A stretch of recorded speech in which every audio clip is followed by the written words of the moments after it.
imo3, but your plant juice is a little over fermented and I can't make more as where you're in deep winter. I was wondering if I can make it without the food in the cold. You can. The KNF food really add like so when we first started doing natural farming, we had such bad information, not bad information, but mistranslations and things of making IMO to even know that you're supposed to put plant juice in there. And your IMO still comes out okay, right? It still comes out good. It really what you're trying to do with the can of food is to put in, you're trying to give your IMO pile the best advantage. Like it's like think of a school. Like if you have a school and you don't have food there, and then how are you supposed to learn as well? Right? You're going through 10,000 years of learning and you need this food around. So there's other ways to supplement that, such as even putting in like raw juice or putting in some sort of thing in there to have it ferment. The vinegars, the fuel, all these other things are fuels. The more you can get your IMO3 to have the perfect conditions, the more they're going to propagate properly, and grow out as well as they can. So if you're missing an ingredient, it's okay. Go for it. Do it. You can always do it again better. And you'll always get something that's pretty darn good. A lot of people, when you talk about KNF, they talk about, like certain agriculture. Imagine you have a dartboard, right? And certain agriculture is very precision. Like you got to hit the middle of the dartboard with certain chemicals like hydroponics all the time.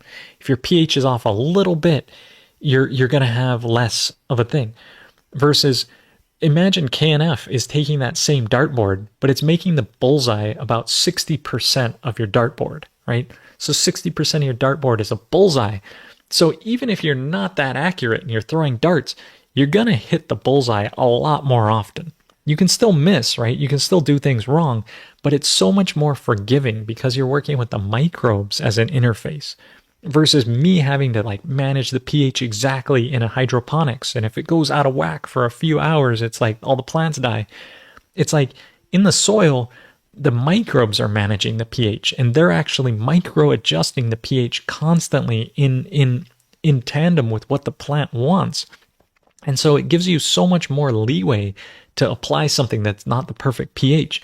But then the microbes will balance all this in and bring it in and really nourish your soil. So think of it as like if you're not correct in KNF, as long as you're getting it pretty darn close, you're going to still be hitting that bullseye. You're still going to be getting great success, that high reward back. And that's kind of where we want to think of it is that it's just a lot more forgiving. So if you're missing a component or you don't have one, it's okay. It's okay. You can always do better. Master Cho over here, he'd probably come slap you. But hey, it's okay. You can, the human body's designed to take slaps. It's designed to get, hit, and he's designed there to correct you and to try and be like, hey, you can do better, right? And that's more of what the slap's indicating. It's like, you can do better. I know you can do better. And so it's always one of these things of aspiring to be a better natural farmer, but it's okay to miss a little bit and to like, you don't have something, go for it, right? It's not like you have to wait. So if you don't have the plant juice, you don't have the KNF food to put in, don't worry about it. Just go for it. And next time, try to get better. So